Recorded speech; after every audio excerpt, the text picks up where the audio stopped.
Welcome back to our Bargello Mitten Knit Along. This is episode 2 with our friend Kristin Nicholas. Hi, Kristin. Sarah, I'm so happy to be here making this pair of mittens with you. I'm so happy to have you back. I love having you on set. It's just so much fun. And your sense of colors, it just always amazes me. Every time we're together. Boggles the mind. My brain doesn't do it, but hers does so beautifully, and I'm so glad you're here to share it with us. Thank you. So in our last episode, we worked on our cuffs. We did our 2-color corrugated ribbing. So much fun. And now we're ready to move into our Bargello pattern. Why don't you get us started? Okay, so this is a super simple chart. The repeat is over 6 stitches and 6 rounds. And after the first few rows, after you finish one repeat, chances are you're going to remember it and be able to move on. So it's going to become mindless, which is great, because it's mindless knitting is very comforting, you know? Yeah. The only thing that we're going to do is after the first repeat or so, we're going to add the thumb. That's right. That's what we're working on in this episode. So we're getting you established in this zigzaggy Bargello colorwork pattern, and then we're going to start to build out that thumb gusset. And this actually is my favorite kind of thumb to knit because it's so easy to knit. Wait do you see how easy it is? Oh, I'm excited for this. Okay, so here we are at round 2. We're going to be following our chart, and we're going to be joining our second color. Ooh. So I've got my pink, and this is my second color. It's a pretty color, green. What do you? Oh, you're doing like green too. Green. Oh, look at that. Oof. So many. Beautiful. So many greens colors to choose from. So my chart says to do 5 of the pink. So I'm going to do 1, 2, 3, 4, 5. Now my green, I'm going to have about 4 inches. That I'll be weaving in later on. So I'm going to join. And I'm going to only do 1 as per the chart. And now I'm going to do 5 more pink. 1. So then this is just like the corrugated ribbing where you carried that pink behind that one little green stitch. Right. Now, because this green has to travel across 5 stitches, that's about an inch. So what I do is it becomes automatic, but I spread them apart on my needle so I have space in between. And then I pick up. Not your tail. Not my tail, right? And I pull it across. So I've got that much leeway in it. And so my pattern will not draw in and get all convoluted and not fit. Right. Because I've got a nice long float. Nice and loose. Very loose, yeah. And so I knit 1. And now I'm going to go to my next needle. And I'm going to do 5 more pink. Now, because that pink only had to travel over 1 stitch, you don't have to be quite so loose as with traveling over 5 stitches. Yeah. The longer the distance, the more relaxed your float needs to be. Right. Okay, 5 and 1.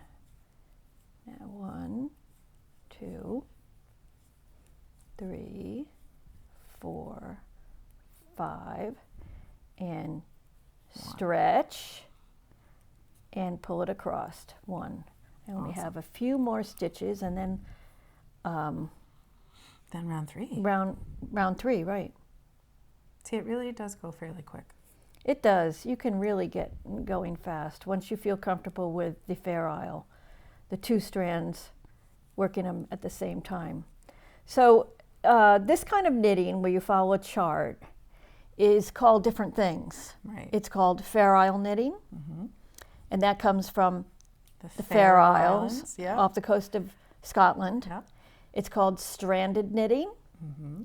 It's called 2-color knitting. Yep. All kinds of things, and it really it's been historical. It's been historical, and if you know about the Scandinavian knits, Norwegian knits, 2-color knitting is all through down through Estonia, beautiful things. Oh, yeah. It's all over the place. It just carries through all these different cultures. And I love to think about how knitting has traveled through the cultures, and it's just spread through all these different lands, basically. Yeah. And the charts, I chart it myself because I love the symmetry of charting and playing with the colors and thinking them up. But you'll see the same motifs all over the world. They just traveled and traveled and traveled. Yeah. It's really and cool. Maybe combined in different ways, Right. or highlighted with different colors. But yeah, there's a lot of similarities across different cultural knit traditions. Yeah, I mean, that's really one of the fascinating things about knitting. And when years ago, my husband and I went to Portugal, and I was knitting these Fair Isle gloves. And I was in a coffee shop, and this woman was staring at me. And I felt her staring at me, and I didn't speak Portuguese. I knew nothing. But I started talking to her in English, and she was speaking back to me in Portuguese. And it turned out she was a knitter. And so I was knitting Fair Isle, and she said, "Here, let me." And she took my knitting and she showed me how she knit. Oh, And it was that's different than the way wonderful. I knit, because she wrapped it around her neck. Yes, that traditional Portuguese knitting, yes. Yeah. And it was like we were becoming friends. I mean, it gives me chills thinking about it. I mean, this is 35 years ago. And it's just like so heartwarming to think that people all over the world are doing the same thing. And it's kind of a community. Yeah. It's really. Handcrafts are a language all their own. They really are. They are. It's so interesting. Now, if you look at the chart, it repeats the same pattern over. For round so round 3 is going to be exactly the same. So your second round, you just don't even think. You just do what's right before you. Knit what you see. So if you knit what you see. That's good. I like see that. a pink stitch, knit a pink stitch. Right. You see a green stitch, knit a green stitch. If you've picked up one of the different color kits and you're not working with pink and green, it'll be color F and color E that you'll be working with from your kit. Yeah, and the way that you can handle that, if you buy a chart that is worked out in the colors, you can then get a piece of graph paper and draw it out. Even better, your pattern comes with a blank chart, so you'll be able to color it in to match the kit that you've purchased. That's perfect. Yeah. Yeah, because you can either color it in, or I knit from symbols a lot, so I'll just change it and make a dot or a slash. So I used to do a lot of counted cross stitch when I was younger, much more so than knitting or crochet. So I often do that as well, because I'm so used to it from counted cross stitch. Right. Yeah. And it, then you can start trying to chart your own things too. Oh, that's so much fun. Yeah, it really is fun. Totally fun. But I geek out about all this stuff, so. Well, I mean, evidently so do I. Some people might not think charting your own knitting patterns is fun, but I do. Oh gosh, I think it's really fun. But I used to love going to the museum when I was a kid, and they had those, like before adult coloring books, they would have the museum coloring books with fractals and mandalas. I remember that. Stuff. Yeah. I loved those. Oh wow. Or just a coloring book full of tessellated shapes. Okay, I only have a few stitches left, and then I'm going to show you the next round. Round 4. Okay, now you look at your chart, or you look at the sample right here, and you can see the diagonal shape starts to grow. Yeah. So we can zoom in here and see that we just did rows 3 and 4. Right. And we're about to do row 5. Right, 5. Round 5. So the first few stitches, it does not seem quite as intuitive, but then once you get into it, you're going to visually see how the chart grows.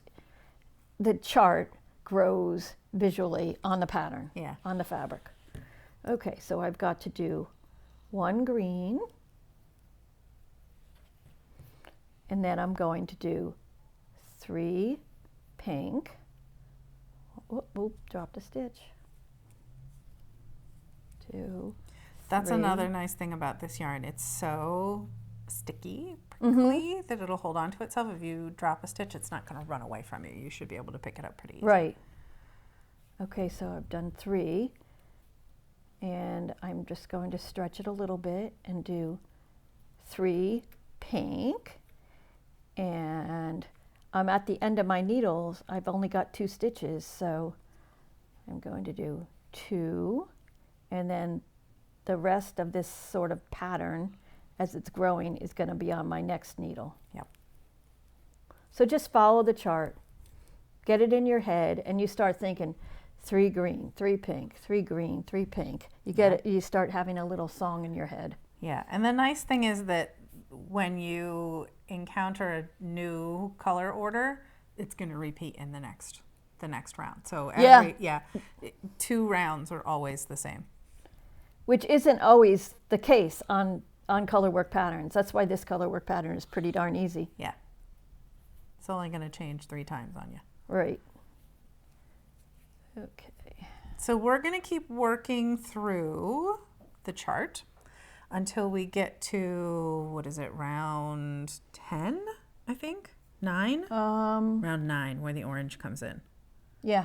Yeah. So you can go ahead and pause the video here and work on your mitten until you get to until you're ready to start round 9 of the hand, and then hit play again because we're going to start working on that thumb gusset.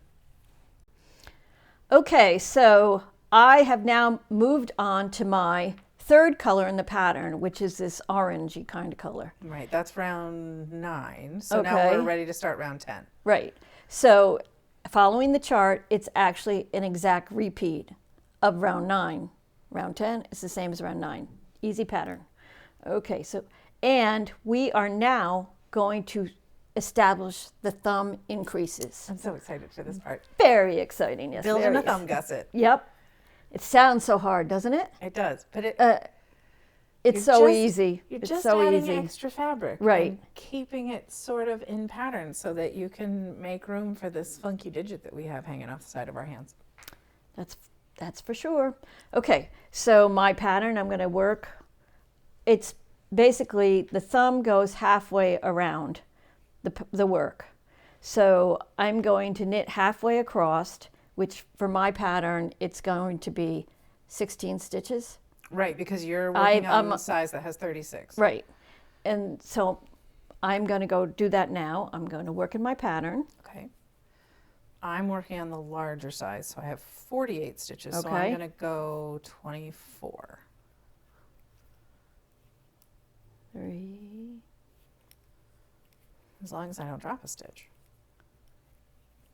Okay, and once again, this is the stretch part. Yeah, nice long floats across the back there.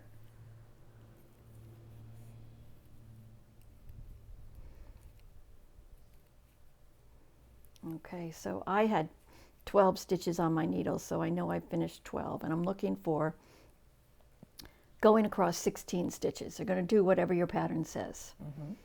Okay, and I'm going to switch to the green because that's my dominant color with my Fair Isle.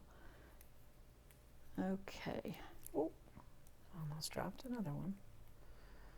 so we got 1, 2, 3, 4. Now you're Did you say going. 16 or 18? Oh, I need to do 18, 18, don't I? Yeah, yeah. okay. All right. Yeah, you should have completed one pattern repeat. One pattern repeat, and yes. Yeah, you should have a completed repeat before you go to put to start the thumb gusset. Right, You and it's shouldn't be in the halfway middle. across. Yeah. Okay, so we've got our handy dandy little stitch markers, and there's all different kinds. Yeah. I close mine before I put them on. Okay. So I've gone across my number of stitches I need to go, and I'm going to slip one on to my right needle. Okay. And my increase is super simple. There's all ways of increasing, but this is what I do. It's a backwards loop. So I twist and I put it on and I pull it tight. Awesome. Okay? And then I put another stitch marker on. So that's marking where my thumb stitches are going to be growing out from. Okay. Okay?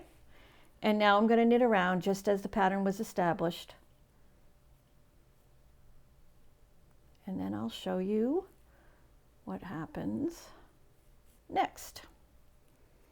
So work your way around and then come back.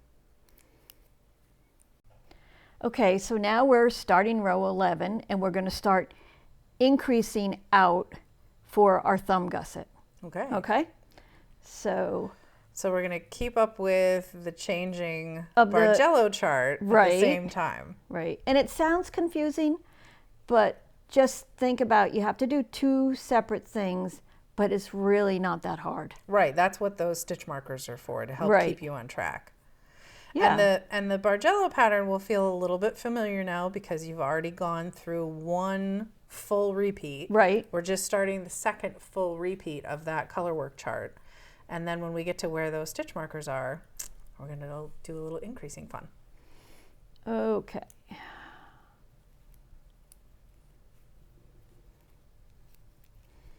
I mean, this really does become automatic after a while. Yeah, you start to see the pattern and know where it is that you need to change your colors. And The bigger the piece gets, basically. yeah, the further along you get, the easier it is to see what's happening. Okay, so I am at my stitch marker. Okay, so am I. Okay, all right. So here's my stitch marker. Ooh, I just lost mine. It's okay, I'll pick it up. Oh, okay. Here's my increase right there.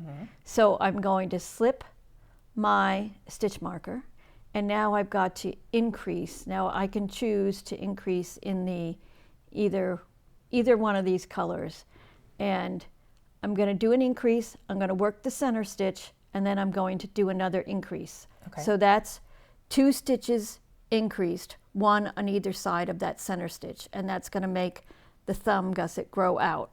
Okay. And so I am going to choose to make my orange the center stitch, and so to increase, you can do whatever you want, but I'm choosing my green to increase. I'm just doing that backward loop, super easy, and then I'm going to knit the center stitch in the orange, and then I'm going to do another backward loop, increase,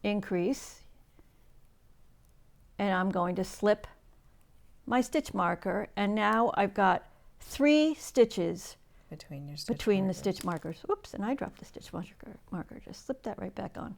Okay, and now we're going to work to the end of the round. Okay. And we've got to pick up in the pattern. So you might have to refer to your chart to keep it in the pattern, but yeah, then you'll go back into your zigzag pattern as the chart is written. I've got to find that missing stitch marker and put it back in my mitten. There it is. That's part of why I like these locking stitch markers. Sometimes you drop a stitch marker and you don't realize it, but you can still see where it's supposed to go. If you use one of these locking stitch markers, you can just put it back into the work. If you're using a ring stitch marker, you can't. You'd have to wait until you came back around. Right. Plus, they're great for crochet, and I do a lot of crochet. I do a lot of crochet. I do more crochet than I do knitting, so it's nice that it's a crossover tool. Oh yeah. I will admit, I just use yarn scraps for my stitch markers. You know, I tried that for years, and they just don't have any weight to them. And yeah, so they don't. I like something that has a little heft. I just lose the stitch markers, to tell you the truth, all the time. All right, so now I'm going to work all the way across to my stitch markers, and you'll see what we do. Oh, next. So you're on round 12 now. Yes. Yeah.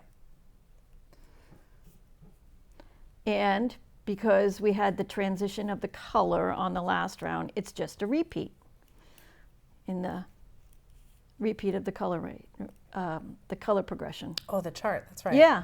So round 12 repeats the same stitches as round 11.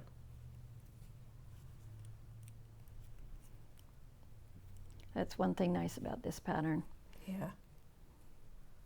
It's part of what helps to make it so much easier to memorize, that you're not changing every round. Right. But it still looks great, you know? Oh, it looks incredible. Okay, so I'm almost there. You are ahead of me. Well, I have less stitches than you, so. Well, that's true. You're making a smaller size. So here's my stitch marker. Now the second round, you can refer to another chart that you're going to get in the pattern. For the thumb. And it repeats. It does not increase again. So we're going to do our thumb increases every other row. Yeah, so this, the even numbered rounds in the thumb gusset are worked even. That means no increases. You're just doing what you see. But you're going to continue your little stripe, and you're going to end up with a stripe on your mitten, which is kind of cute up the sides. And you can see as the pattern progresses and when we're changing colors, then the stripe here is going to change. Yeah, I love that. Yeah, it's kind of fun. So if you have other knitters in your life that are maybe not as advanced as you or haven't tried Mittens or Colorwork, when you show them these mittens and they see those stripes on the thumb, they're like, oh, how did you do that? How did you know to do that? It's so easy though, you know, it's good to become a superstar in your knitting group. Yeah, but then you can just bring them back to the tutorials and the patterns here and make it along with them and go, see, you can do it too.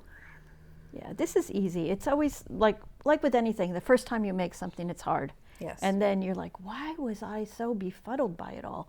Think about it and it's easy. Yeah, patience and practice. That's all it is. I have this Italian proverb that's hanging on the side of my studio, and it says, everything, let's see, what is it? Oh, no, it just went out of my head. Everything is difficult before it is easy. Ain't that the truth? Yep. I love that. And that's, again, that's about patience and practice. Everything new is unknown. Right. But the more you do it, the more known it becomes, the easier it becomes. Okay, so I just finished my round here, and I'm just going to spread this out because basically we're just going to keep doing the same thing here.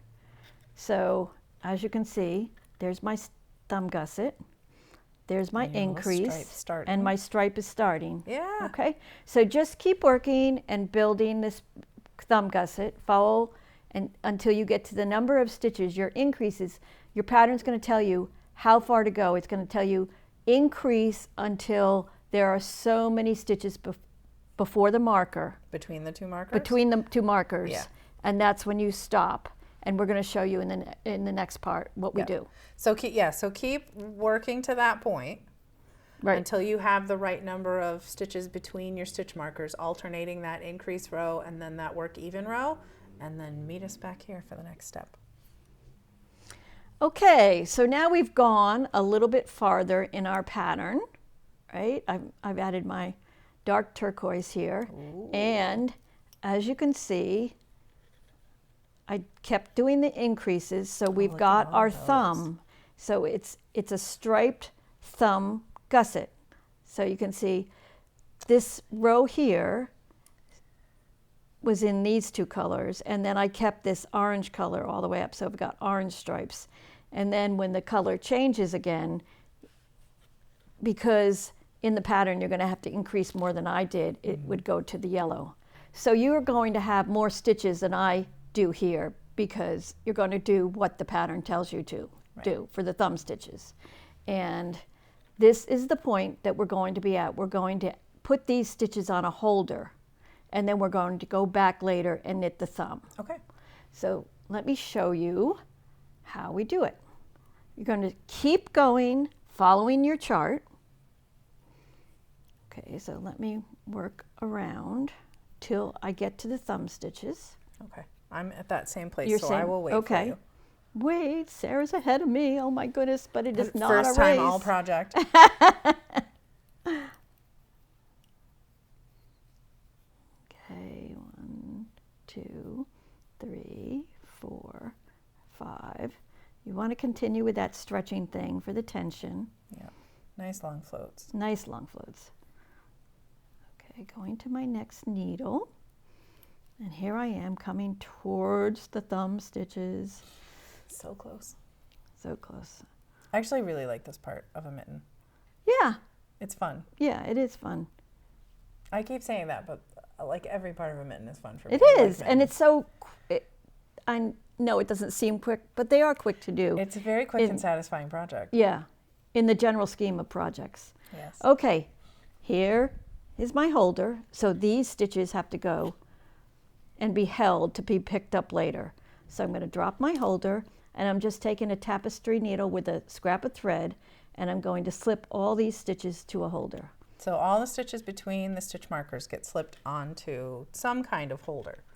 So Kristin's using tapestry needle, scrap yarn. I'm using big lockable stitch markers, and I'm going to put half the stitches on one stitch marker and the other half on the other stitch marker. Just, I mean, you could probably put all of your stitches, all of your thumb stitches on one stitch marker because there's not that many. There's, what, 16 on the biggest size? Yeah, it's not very many stitches. But I like to be able to try my mittens on before I've gone back to finish the thumb.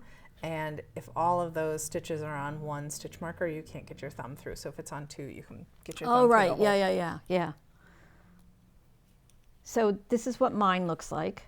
I've just got the thread holding them. Yep. And now I'm going to join, so you can see that there's the thumb, There the it increases right there. Yep. Okay, and we're going to hold them. And then you're just going to pick up and continue knitting around in your pattern, as your Fair Isle pattern as established. Yep. So that first stitch, you want it to be sort of tight because you won't, this is going to You're really closing up that make it a gap. pocket, basically. Yeah. So you want to make that tight. Ooh. And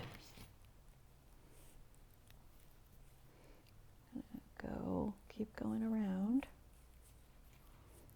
And that's it. That's it. Okay. Once you've closed up that thumb gap, or, you know, sort of worked your way across the top of those thumb stitches that are now on hold, it's smooth sailing until you get way up to the top where we're going to do the decreases. So that is this episode. That is episode 2 of our Bargello mitten. That's got us all the way here to where you're going to put those thumb stitches on hold. We just did that.